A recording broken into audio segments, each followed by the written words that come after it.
Blessed love and peace in Rastafari. We got another joint. So, we'll see how this goes. Low energy, long day, out in it. Here it is. So, yesterday, I have the occasion of being in the company of kinfolk in a certain locale nearby. Green space amidst grayness.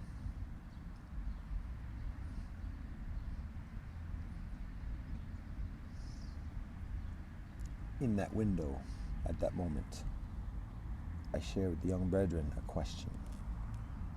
The young brethren seem to be maybe early 20s, late teens maybe. Students, young bloods, embarking upon life in the world. So it's a group, perhaps about half a dozen. And so the question that I pose is,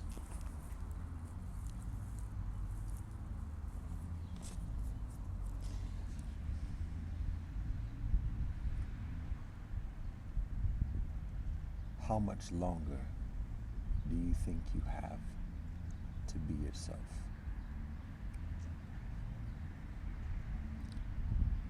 Provocative, snarky, presumptuous, and all that. Purposeful. How much longer do you think you have to be yourself?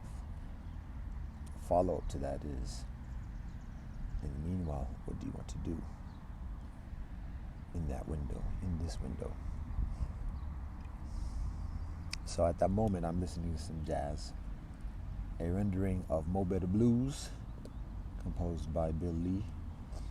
This performance, a live performance, a recorded live performance from the Tokyo Jazz Symphony.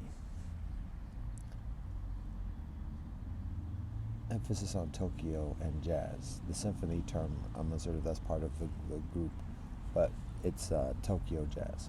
So that's what I'm listening to at that moment. Mo Better Blues. Beautiful rendering, actually. And then amidst that, I asked the question. So it's important. That's the context. And that's also, lightweight, the destination. Dealing with an elbow thing. And all that. Oh yeah, just coming back, the whole activist scene. Yada mighty. That's a whole nother conversation. But anyways, amidst those conditions, and because of those conditions, I pose that question. Now the conversation goes on. It's a brief conversation at that point, but the conversation goes on from that. Rather than delving into that part of it, though, I will share this. Onto this topic for the moment, which is banshees and leeches. So, the consideration of banshees are women, particularly young sisters, who revel in devastation, who revel in the destruction of the life of a man. And that's not to the demeaning or to the devaluation of any woman or even such women, but just understanding that being a phenomenon. And leeches being men who drain life from kinfolk. And again, no devaluation or demonizing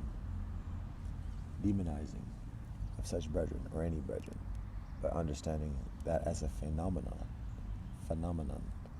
and the nature and how to minimize the suffering that is experienced on all sides accordingly. So for the banshee side of it, I'll share with you an anecdote about a conversation with a young beautiful sister a number of years ago.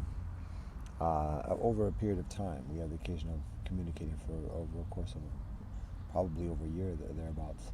And after a while of familiarity and having an understanding about the vibe and intentions of each, She confides within me a guilty pleasure that she has. And after being invited to a Losers in Love gathering during the Valentine Day season, to which I respond less interested, but also there are no losers in love. That's not the nature of love. There are losers in lust. That's another situation. Ain't no losers in love. But also declining on the invitation because that's not necessarily the same. Fine, So,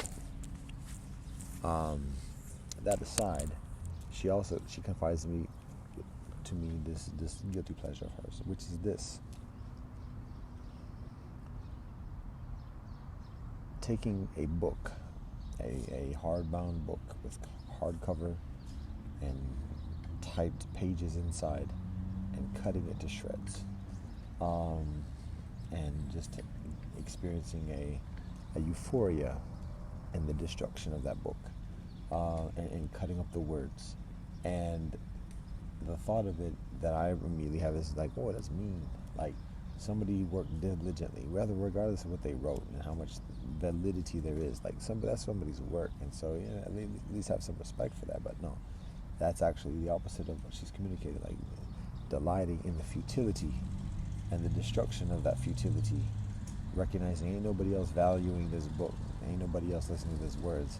So here's the opportunity for destroying whatever that person was thinking and striving for, and additionally, because it ain't being received. So cut it up.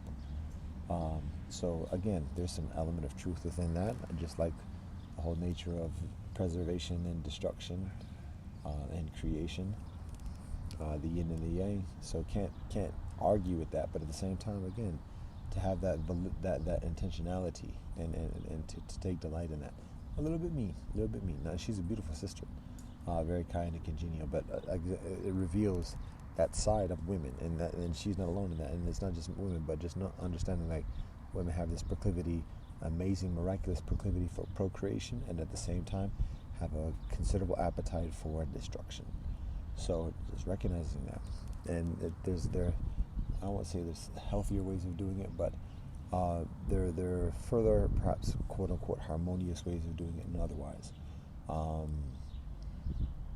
But ultimately, this is the nature of the universe. So, with that as a backdrop or whatever, then we get into this notion of banshees. So the banshees is recognizing that there are women who, particularly young women, who are hurt, who are harmed, who are suffering, who are experiencing unreconciled angst, like the sister that I described. Everyone has that. Everyone is suffering one way. Even the Buddha. If you're holding on to the Buddha, that's evidence of the Buddha suffering. Kada! Call on right there. Anyways, so gotta calm things up a little bit with that. I'm outside in the public too.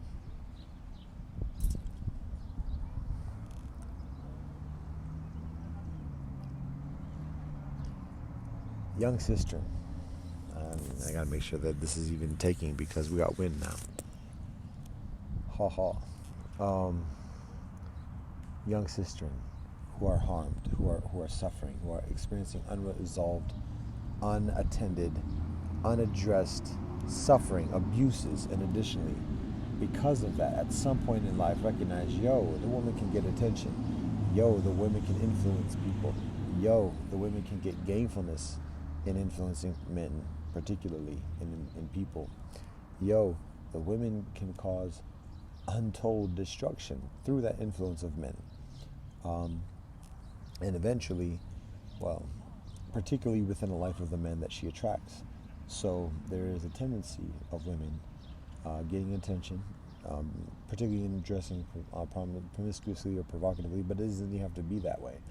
But just getting the destruction, the attention of men, and then with that attention, leading men into self-destruction, just to through yearning for her, through lusting towards her, and additionally, destroying a man's life in that process, the man destroying his own life in that process, and pursuit, and generally lustful, selfish, greedy pursuit, intoxicated, drunk pursuit of having sex with that woman.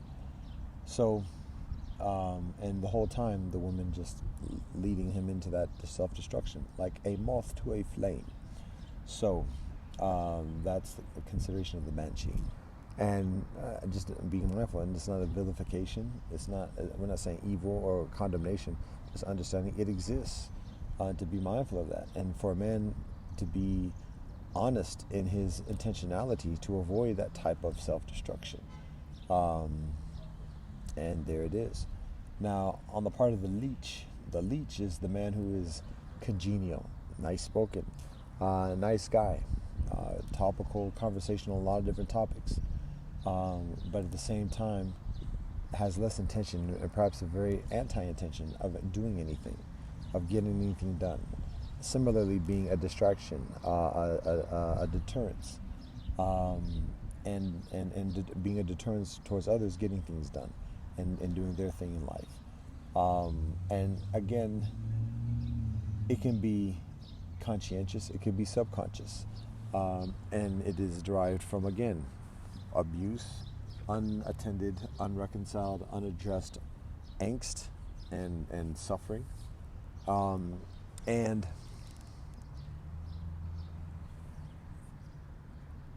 leads people into, because it has the veil, it has the appearance of empathy, it has the appearance of companionship, but it's an invitation to somewhat of a codependent nihilism. And that's heavy stuff, but again, it's just like it's like a slow decline of not doing things that are productive and meaningful within life, and it's a self-involved, again, comparatively or seemingly benign, gentle irrelevance. So, kind of like a black hole type of experience. Well, in terms of just being like sucked into like oblivion. And perhaps part of the draw of that is that it's perhaps less painful than actually living life, and being involved in like all the competitions and all the to's and fro's of dealing with people and brokering agreements and doing things that are further productive. And that's not like a solicitation or a guide towards just like being a productive member of society, quote unquote. It's a matter of losing a sense of purpose in life. It's and that drive and that guidance of fulfilling that purpose. So it's just kind of like a benign aimlessness of just looking for self-interest, things that are of interest to oneself, and kind of like self-indulgently pursuing and experiencing those things without the intention or the actualization of a greater purpose for others and additionally. So I'm saying that, and as the whole time I'm saying this, I'm seeing fingers pointing at me. So I can't hide from that type of accusation or any semblance of that actuality existing within myself. So either as well as the banshee element either. So that's for people to discern on their own. I walk with God, and so I abide by the judgment of God, and I do my best to continue to be relevant and purposeful and attentive to the well-being of others as best I can. So anyways, the banshee and the leech considerations, understanding like the characteristics, the nature, and without vilifying, without condemning, not saying, oh, that's a banshee right there, banish them to blah, blah, blah, or that's a leech right there, blah, blah. But no, you can keep some distance without hate. Just be like, oh, well, be careful about that right there. And the thing is also, it's like the banshee and the leech is not an absolute finality. There's always that propensity for adjustment and redemption, and we say teshuva, return. But that's for each one's own intentionality. We have to be mindful of getting enveloped into that ambition of trying to convert or save someone else from themselves or otherwise. We share what we can, we encourage what we can, we support as we can, but at the same time it's beneficial to keep a distance, and to minimize the detrimental effect that the characteristics cause towards ourselves or others. So that's some consideration. That's what I was looking at when I was looking back at the notes minutes ago. It's only a quarter of an hour to this point. Interesting. Maybe this is something to consider. So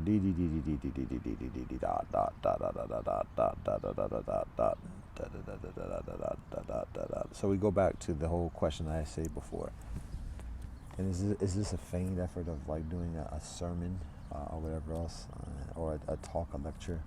I'm putting thoughts together from recent experiences and trying to make it coherent and show further explicitly the interconnection and relatability and everything else like that. So I'm not trying to, here's the notes, blah, blah. So that's it. Just jotting some things down and trying to like put it together in terms of relation or easily evidenced relation. So going back to that question about how long do you think you had to be yourself in that time? What do you want to do? There's a related question that I asked the kinfolk before, which is, do you like yourself? And when I asked that to some kinfolk, this is years ago, students at the local university, the answer was no. I'm straight up. I was like, whoa, okay, let's talk. What's going on?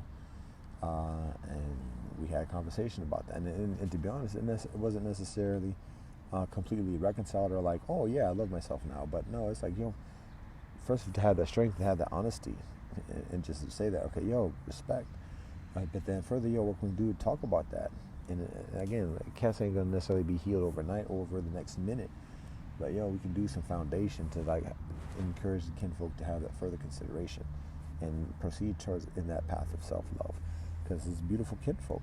But we also recognize there's deep waters beneath the surface, and cats is paddling in these waters. So that was a related question a number of years ago, and then the question from recently is, how long do you think you had to be yourself? So consideration with that. Now, one of the responses from the brethren at that moment is talking about getting a job and this and the other. So I said, oh, you already know. But the actuality, and to be honest, I got into a little bit of my own Freudian thing of like talking about my life. And I'm 25 years old with a 25-year experience and blah, blah, blah. I'm 49 years old, and I think about people my age, and they're not themselves with these, and losing it at that point. Now I sound like some old bitter person about life, and I don't have no marriage, and I don't have no children, but I'm myself, and but there is a purposefulness with that. But I could see myself saying that, and I'm like, oh, this ain't it. This is bad. This went from like initial energy to like deflating energy. So I just withdrew. I shared the reference of what I was listening to at that moment, and I kind of left it at that. They left the table there soon thereafter as well. So I was like, okay. Yeah. Anyway, but that wasn't the purpose of what I was sharing. The purpose of what I was sharing was to further that. I mean, again, like I'm candid. So I have to be like kind of like, we'll say TMI, but I just have to be honest and candid, because I was talking about my kinfolk, actually brethren, my colleagues that I know when I'm youngster, 20 years old, and additionally. And I was talking about that a sadness that I know the kinfolk are not the same today, and I was referring to myself, and I was saying that it was sad to see the kinfolk like that. But at the same time, kinfolk would say, look at me, and I'm sad for not having these, that, and the other. And I was describing that, like not having children, not being married, because that's part of the price I pay for continuing to be myself. But at the same time, how sad that is, not to have children, not to have a wife in that type of family structure, to be sitting here at 7 p.m. thereabouts at a park talking to a machine whilst people are walking around living life. So, I mean, it's it's not a better or worse than, but it's just a matter of recognizing the pluses and minuses of each. So in that respect, the intention of that initial question was to go further into talking about, so who are you? What is yourself? Um, and then from there, how do you maintain that? How do you retain that? How do you preserve that? How do you conserve that amidst all the conditions and influences and temptations and threats and distractions and everything else in life? So that's a consideration, and it's beyond just like the grind, and it's beyond just like the job, because that's I mean that's somewhat cliche. It's relevant, and the brother recognized what I was saying, and I affirmed his response. But at the same time, it's beyond that, because it's not just a matter of like losing oneself to one's job. It's a matter of recognizing that to do one's job effectively, and that job is generally necessarily an entity, a component of the imperial machine. And I don't want to sound like so like Star Wars rebelliousness, but I mean that's just what it is. Every job, convention, whatever, is just a component of the imperialist construct. Socialist, capitalist, whatever. It's just all the same thing. So the job is just a component of that. And again, it's not a matter of just like deadening oneself to the 9 to 5 or whatever. It's a matter of recognizing that to be effective means to adopt that mentality, and the mentality has an absence of any. One loses one's personal self to be effective in the imperial self, and the imperial self is without a history. It's without a defined, tangible, linear narrative. It's an opaque existence, and so to be effective in a job, in that component, is to be effective in that opaque existence, and to relinquish one's personal experience. So that's what I'm referencing. And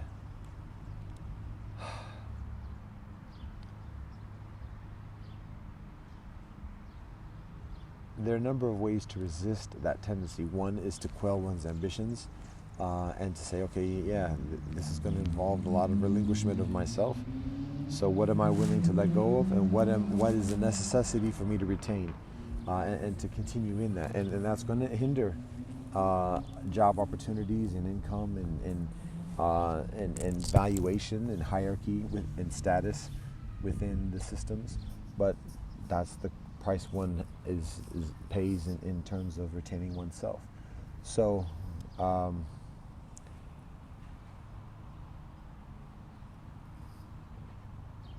that retention of self, that doesn't sound like the best terminology, but that maintaining oneself is cultural, it's linguistic, it's religious, it's spiritual, it's ethnic, it's social, it's familial, it's all those elements of one's being, one's life. And so I'm going to have to refer to my notes here, because this is some of the newer kind of details. Okay, so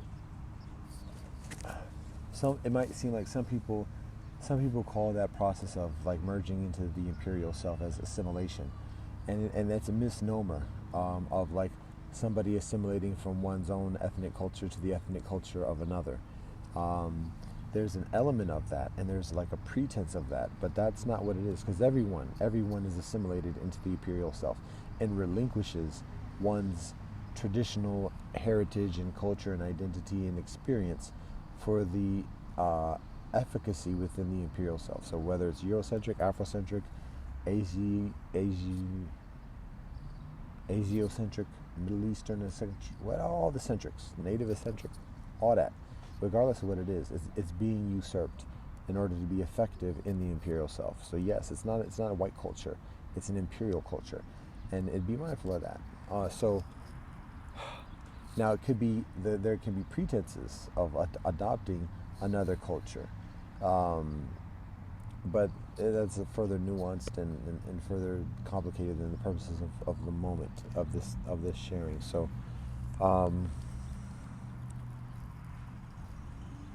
it's just a matter of recognizing that. So it's not just a matter of assimilating into another culture. It's assimilating into an imperialistic existence that is non-culture, that doesn't have any culture.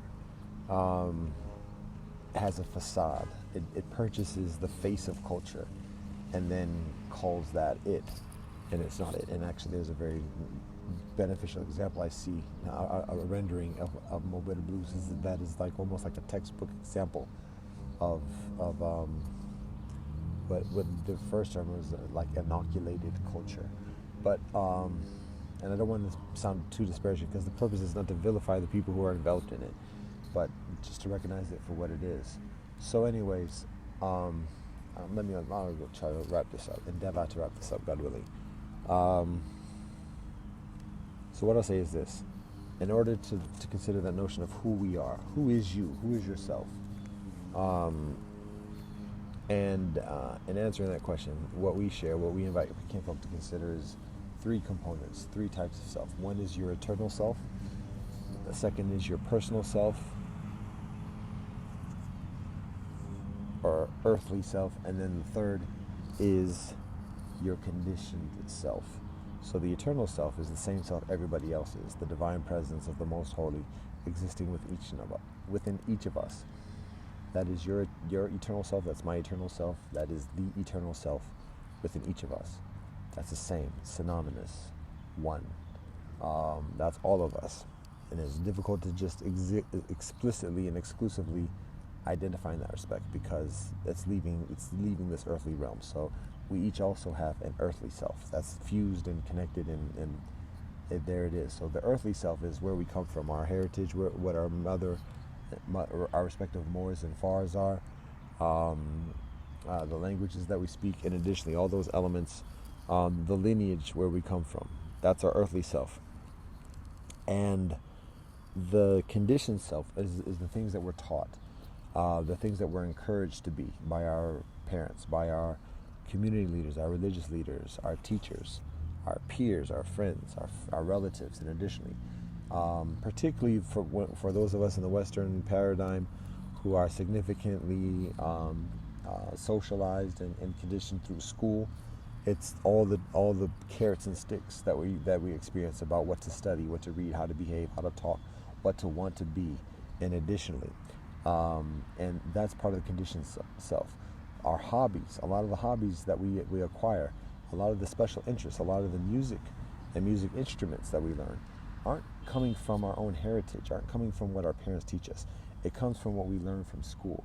And it comes at a very young age, so that at some point we think we just picked it up ourselves, and we might have been encouraged, and we started getting skilled for it, and we started getting reward for it, whether it's doing art, whether it's doing science, whether it's doing law, or whatever it is, but recognizing it as part of our conditioned being, and so that when we become young adults and start making decisions on our own and assuming authority, and additionally, a lot of those presumptions that we have in terms of who we are, just being like, this is just naturally who we are without questioning it. When we start to look at that, like, yeah, why do I do this? Why do I like this? Why did I start watching this? Why do I like this book so much? We find that it's not because our parents taught it to us, not because it comes from our ancestral heritage, like this is what our ancestors read, this is what our ancestors watched, and additionally, it's because this is what is put to us, and this is what we're conditioned to be. And we've been rewarded for this. We've gotten doors open to us for this, and additionally, because we're doing this, and we might have a natural proclivity to it. We might have a skill and a talent to do it, but to recognize that even that's part of the conditioning. We might have got a scholarship. We might a sister might have had affection for us because we're able to do this, and we won this competition, and then the sister came up to us, and then we started a relationship at that point. So there might be all these things, but to recognize that's part of the conditioned being. It's not the eternal self, and it's not the earthly self in terms of the continuation of a lineage. And that's beneficial to recognize when making the decision about job and how we continue on, because a lot of the things that we do in terms of deciding our job, and additionally, are predicated upon the conditioned self. Even parents contribute to the conditioned behavior because parents perceive that as the most likely methodology of a child being viable within life, of being self-sufficient, or quote-unquote, I almost did the quotation marks as I waved to somebody, being quote-unquote self-sufficient, but basically uh, proficient in the system of convention. So it's beneficial to recognize that. Uh, and in that respect, um, when making decisions about who one is and what one wants, and when we talk about who a person is, what their interests are, and additionally, that answering that question isn't just a matter of like, well, I like watching anime or I like doing this, and if I get a job, I'm not gonna have time to do that. So is that worth it? The question goes way beyond that, and the answer exists way beyond that as well.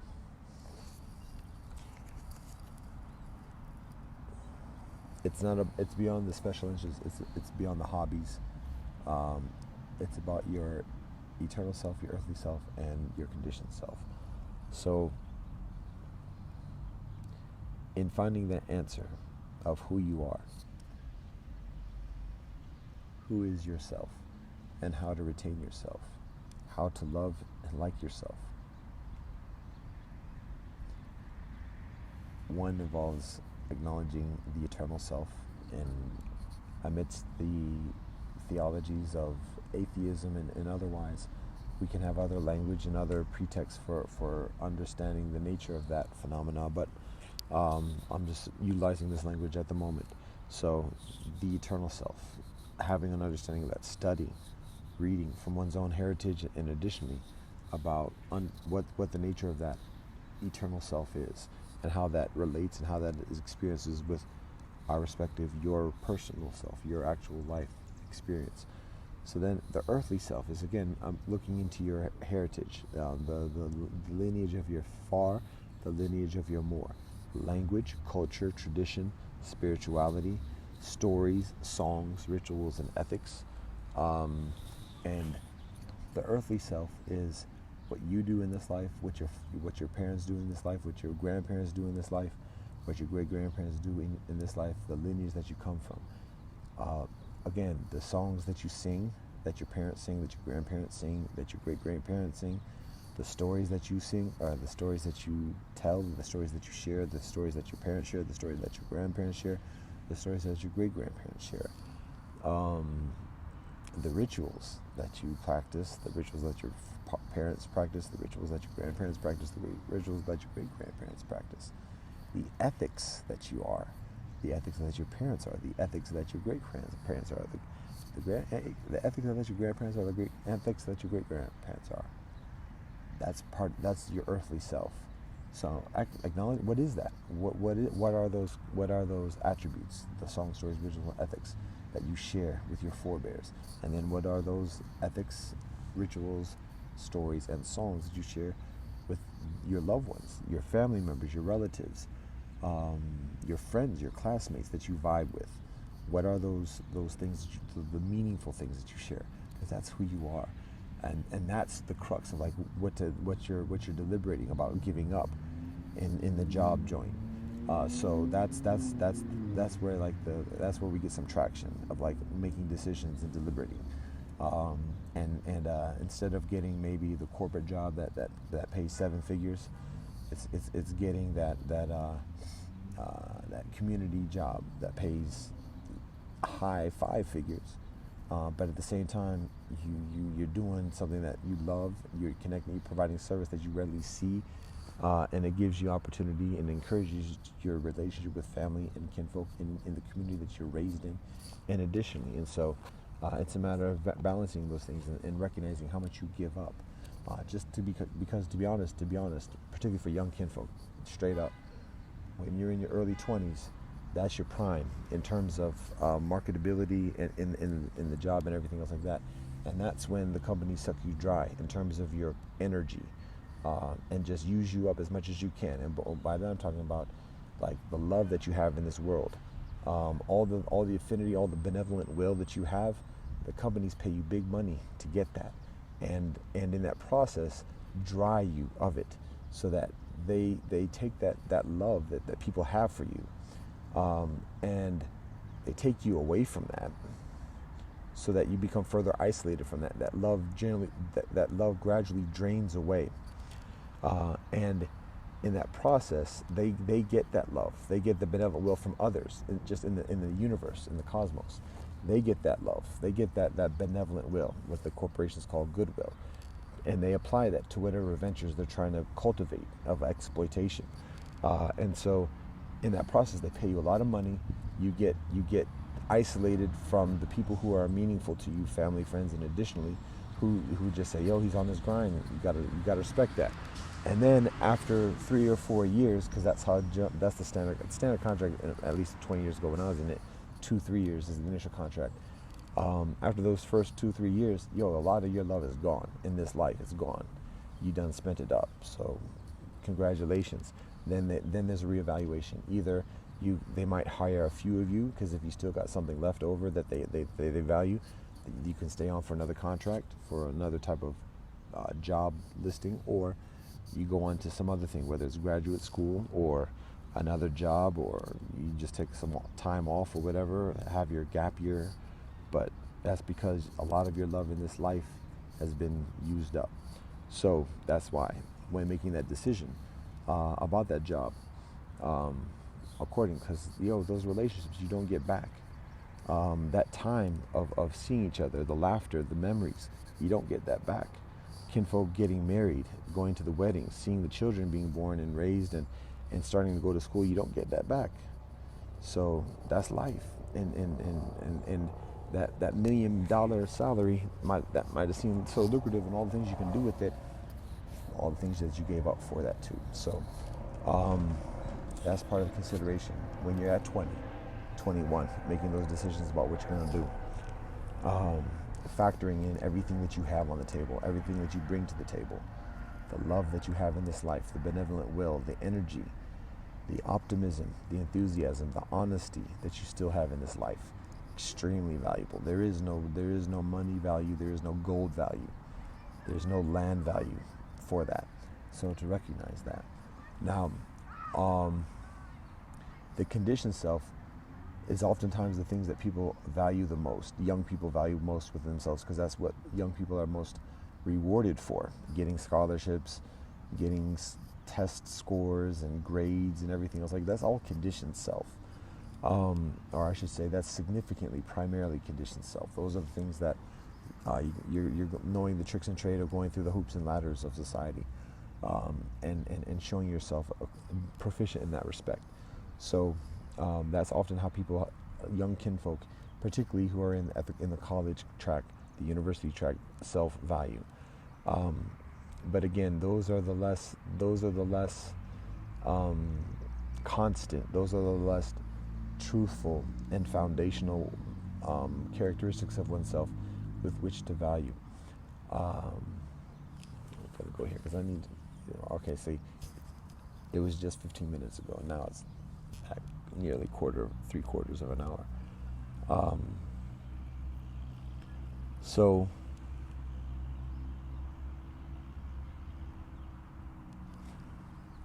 I mentioned in terms of learning about the eternal self, studying, listening, reading, learning, listening to what other people say about that, whatever it is within one's own tradition, your own tradition, whatever it is in traditions that you've heard about that seem interesting, whatever it is in traditions that you like, no, that's not it. Why is that not it? Understand it enough to be able to say, yeah, that's not it. And it doesn't have to be thoroughly, but just enough. And then learn your own stories, songs and stories. How about this? Learn your own songs, stories, rituals, and ethics from your own lineage. Learn the rivers that you come from, the connection, the relationship that you have with that, the migration that you collectively experience from the earliest memories of your family, and additionally, the languages that you come from as well, and the calendars that you come from. I'm going back to my rote materials in that respect, but it's legitimate. So that's part of understanding your eternal self. It's also the basis for understanding your earthly self as well, and understanding that that's how you optimally retain who you are in this life, by acknowledging your songs, stories, rituals, and ethics, by acknowledging your rivers, languages, and calendars, and then investing in that, anchoring yourself in that, anchoring your activity, anchoring your relationships, anchoring your memories, anchoring your affinities, the things that you find joy in, the things that you celebrate, the things that you have that joie de vivre with, that's rooted, that's constant, or that's further constant, and that's how you retain yourself. That's how you retain a light heart. I can speak experientially about that, about having a light heart. I can speak less experientially about being a foreign husband and raising children on a daily basis, but I can speak about having a light heart, and that's the way of doing it.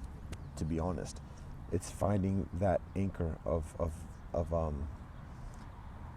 living in this life, and then the activities that one does, the memories that one cultivates, the relationships that one cultivates, being anchored, because that has stability. That's the word I was looking for, rather than constancy. Stability amidst the temptations and leveraging and impositions and threats and all that other stuff. That's how you retain yourself, by anchoring yourself in your songs, stories, rituals, and ethics, rivers, languages, and calendars.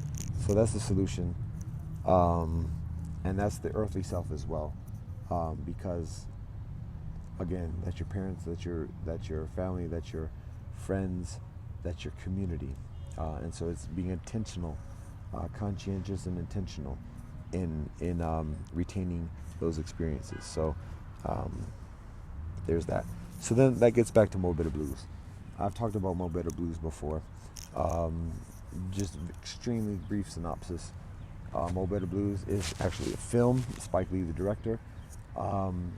It features, well, I don't say the actors, but the score, the music, is actually written by Spike Lee's father, Far, who is Bill Lee, a jazz musician and composer. The soundtrack itself is performed by I think it's the Terence Blanchard Quintet or Quartet, featuring Branford Marsalis. It might be the other way around, but I think it might be the Branford Marsalis Quartet featuring Terence Blanchard. It's Terence Blanchard on the trumpet, Branford Marsalis on the saxophone. So that's the basics of it. Classic is beautiful, beautiful music. The film is a beautiful film. It does have some explicit content within it, but anyways, that's that. It's been a long time since I've seen the film too. Now the thing about it is that the song, particularly the title track, Mo Better Blues, and the film itself, is about a jazz musician, his personal relationships, but essentially at the core, it's about a man and his relationship with his Far. And jazz is the way the two connect, and the father and the son. And the Far experiences his own challenges in life, particularly coming from the experience of African oppression in this society, and additionally through the generations. We talk about the whole musicality of the African drum, and jazz as an instrumental miracle that emerges from that oppression, from that down oppression. So that's part of the power of jazz. But then it's also the relationship between the Far and the son, because it's the son learning by his own experience, having his own experience in life, and finding jazz as a solution as well. And then because of that, the Far and the son being able to communicate through that language. So that applies to the characters in the film, that applies to Bill Lee and Spike Lee in actual life, and applies to many brethren, even sistren in this life, who share the same experience. And I speak from firsthand. It felt like a bug floating up my nose. I speak from firsthand because my father is a jazz enthusiast in his life of blessed memory, but he didn't impose jazz on me. I had to find it on my own, and I found it with Mo Better Blues when I was growing up. So that was my introduction to jazz. Even though I knew about it before, I heard my dad listen to it on a daily basis. But I had to find it on my own, and that's how I found it on my own. And then when I do find it, then I'm able to relate with my Far accordingly. So that's the significance of that. And then once having that, continuing on through life as a youngster, as a young buck, a young blood myself, and relying upon jazz as a way of coping through the trials and tribulations of my life experience since then, over 30 years ago. So That's the meaningfulness for me for over a generation. Um, when I see particularly that track, that song, being celebrated by other cultures, strong resonance because it's meaningful, and so for other cultures, not just to appreciate the the tune of it, but to appreciate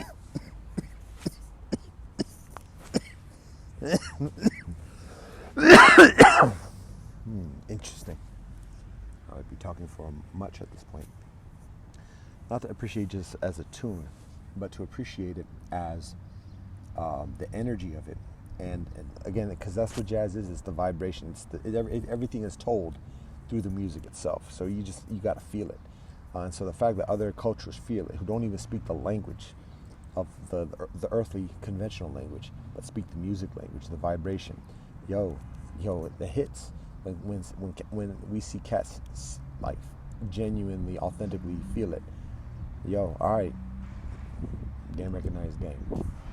So, anyways, that's part of what's experienced in the past day, because I just find the jazz joint from Tokyo about that. So I shared some thoughts about that, and again, that also goes back to the notion about who you are in this life, because this is one of the ways in which I find that, and I answer that, and it is the affirmation of the eternal self amidst all the accusations and condemnations about being subhuman and worthless and stupid and nigger this and nigger that and everything else like that.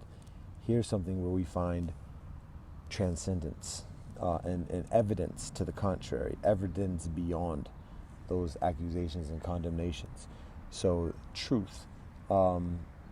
So there's a natural affinity and appreciation and awakening within that. That's the eternal self, and then it's also the actualization of the earthly self, because this is part of the culture, this is part of the language, this is part of the lineage that is shared with me through my heritage, and that is shared with others through our increasingly universal earthly heritage, because every group is experiencing suffering, and that's one of the strongest bonds that exists in the humanoid experience is shared suffering, and it exists within small circles in terms of like the history of a community, a clan, or a group, an ethnicity, a linguistic group experiencing those trials and tribulations, but it's also experienced across those bands, because once one village that's been bombed relates strong with another village that's been bombed, because eventually don't even matter about looking the same color, sharing the same language. We speak the language about being bombed. That's what it is, and we can relate with each other on that level. So that's the nature of Earth at the moment, is being able to relate with each other and be true to our own suffering, be true to our own tradition and heritage, but respecting and honoring and acknowledging and even sharing with the heritage and the suffering within others. But when people see me today, I think this, and I get some slight kind of communication of this. People seem to wonder like how I can authentically be European, or how can I authentically be African. And at this point, it's a lot of kinfolk recognize that no, it's serious. Now, I'm not perfect. I'm not fluent in terms of linguistic, in terms of different languages of the world. I have a basic knowledge in a number of things, but I don't claim to be that way either. But like, I get nods by the grace of the Most High. I get nods from hardcore elements within a number of different groups. Like, no, he's here. He's with us. Even and like legit Scandinavia. By the grace of the Most High, I received nods. And I received nods. Through in the Afrocentric, I received nods. And what I consider today is how am I able to do that? One of the ways, other than again not trying to pretend, not trying to be something for them, not be honest, be authentic, be earnest in terms of study and learning and continually learning, and not trying to like take over or whatever, just find my lane in doing that, and recognizing the authority that exists and legitimacy that exists within that, particularly when others who do have further knowledge and credibility sell that out for earthly gains. So all that being said, one of the ways that I'm able to genuinely maintain that level or proficient authenticity within the different communities that I'm genuinely a part of, and just because we come from someplace, it's not a guarantee that we always are there. We got to continue to put in work. One of the things I do is to continue to experience the suffering that exists within each, and to honor and respect that suffering and attend to that suffering. When we talk about the exploitation, the down-oppression and enslavement and persecution of people of African ancestry on this world, that's one. Staying true to that and being in it, not just like observer, but in it, and address it and communicate, and then support kinfolk who are genuinely working out of that, because a lot of kinfolk are just reveling in it and just like self-inoculating in that. So, but for those who are working out of it, all right, and it's a quiet few, but there it is, and those who know, there it is. Now, you guess what? That's not the only place where sufferation is experienced. In Scandinavia, same thing. There's exploitation. The imperialist machine is all up on Scandinavia too, all up on the world. So there's sufferation in that respect. So again, it's not a matter of claiming to be a master or an over whatever, but at the same time, identifying and learning and in maintaining, because that is what I am. And sharing what I learned with those who share that same interest and proclivity and discipline and devotion. So it comes from the suffering. So that's the strongest way of maintaining authenticity is continuing to suffer and continuing to study, continuing to strive, continuing to be humble, continuing to be love and honesty and share. So same thing with my Native experience and Native heritage. I'm not the most knowledgeable, and I don't claim to be. I do what I can, what I'm able to do, and I continue to learn, and I continue to share as best as I can. So, and there are nods by the grace of the Most High. Humbled by that. We give all thanks and praise. So that's part of it. And again, the tradition of Israel, Islam, Eastern tradition as well. I come from each of these.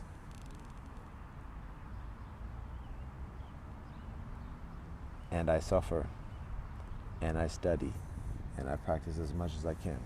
So, and I share as much as I can. So anyways, and I'm a piece of shit. I walk with God. I'm no better or worse than anybody else. And again, I'm the earth. So that's my allegiance. That's my set. That's my clique, and that's my responsibility. That's my obligation. That's my story, and I'm sticking to it. And that's pretty much the spiel. Yeah, it just goes back to Mobile Blue. So again, these are the notes. Well, you can decipher or whatever else. There's a lot of other things to share. That's what I'm gonna do. We kept it underneath an hour. I gotta upload this now. So, and also it's Thursday, which means we're supposed to be having that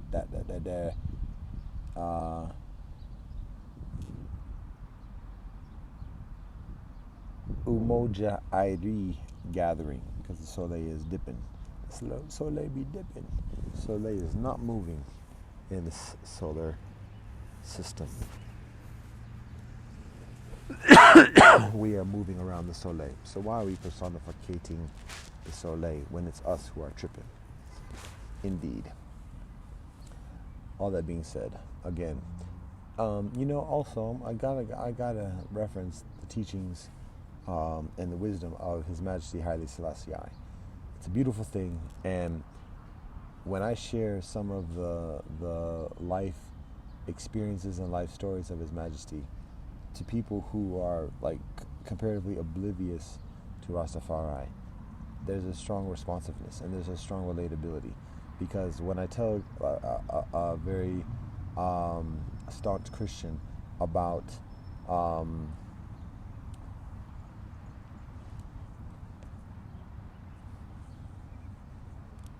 blank,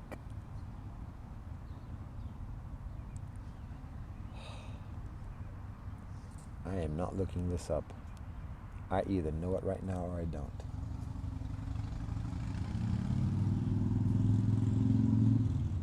The Reverend. What it's right there. It's, I want to say an H and an M. He has a son. Wow. We were just about to wrap this up, but now I'm going to struggle. Not suffer too much. I want to think of a title. Oh, Billy Graham, blah, blah. Where'd I get the H from? Graham, I guess. Anyways, Billy Graham. When Billy Graham, or His Majesty, how about that? Billy Graham introduces Haile Selassie at the World Council of Churches. The most devout, particularly the most devout Protestant Christian, but the most devout American Christian has to take note of that. Like, what? Huh? Wait, say that again? Who was that? He said Haile who? Indeed. So, and that's not a flex. That's how I communicate. So, anyways, there's that. When I talk about His Majesty Haile Selassie going to Sweden and visiting with King Gustav. Wait, huh? What? You're talking about, no, the Sweden? King of Sweden? Wait, who was that again? Aha, indeed. We talk about John F. Kennedy giving the introduction. No, you mean JFK, like the JFK? Indeed. So that's just within the Western context. But then we get into the United Nations, don't have to say it in Africa, because Africa already knows. Get into the Middle East even. And there's a little bit, there's still some diplomacy with that. But anyways, point is, there's a universal story. So, and there's universal appreciation, or how do I put it? There is a narrative that has a very readily transcendent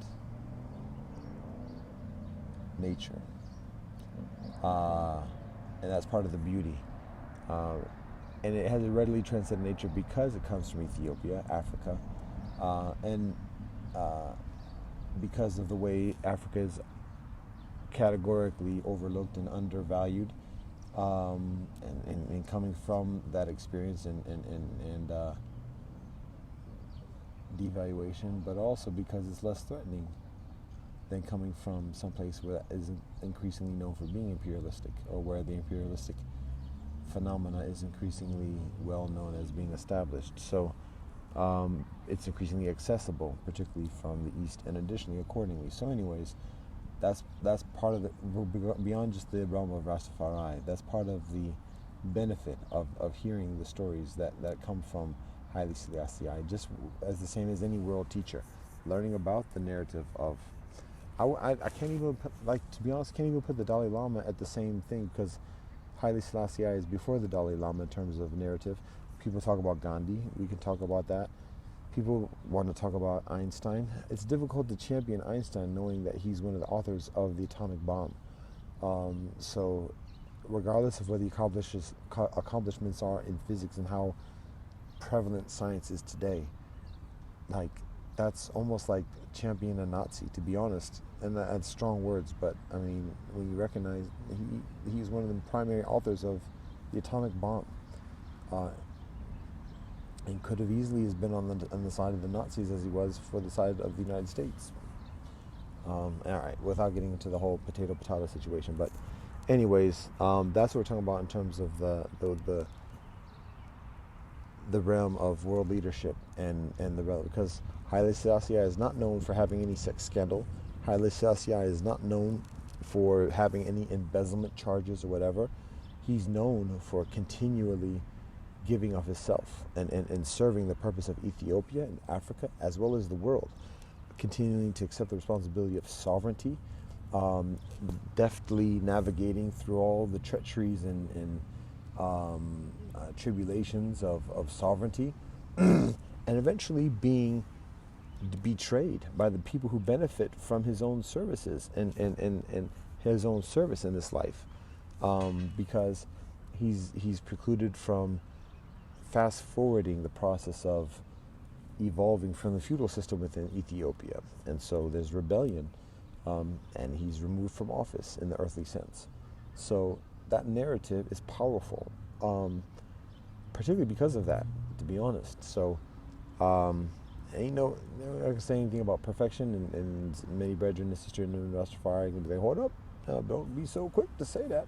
But there's differentiation of that belief within Rastafari as well. So that Rastafari is a liberation, is not a religion. There are many people who have many different theologies within Rastafari. So anyways, that all that being said, it's beneficial to listen and read and study the narrative, the stories, and the lessons, the ethics that are shared from that narrative, and to discuss that. It is a very fruitful garden in which to reason. With that being said, we now done had an hour of this.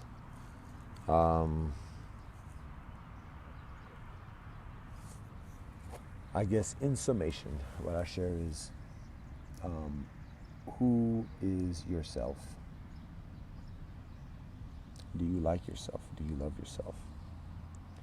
And how much longer do you think you're able to be yourself? What do you want to do? How do you want to retain yourself? How do you expect to retain yourself? One of the answers to that, in terms of how to retain yourself, even how to like and love yourself, and even who is yourself, your songs, your stories, your rituals, your ethics, your rivers, your languages, your calendars of yourself, your far, your more, your grandparents, your great-grandparents. That's how we answer that question. That's how we continue living that answer. So that's the summation. We give all thanks and praise to the Most High, Elohim, known by many names and beyond all names. Blessed love and peace in Rastafari.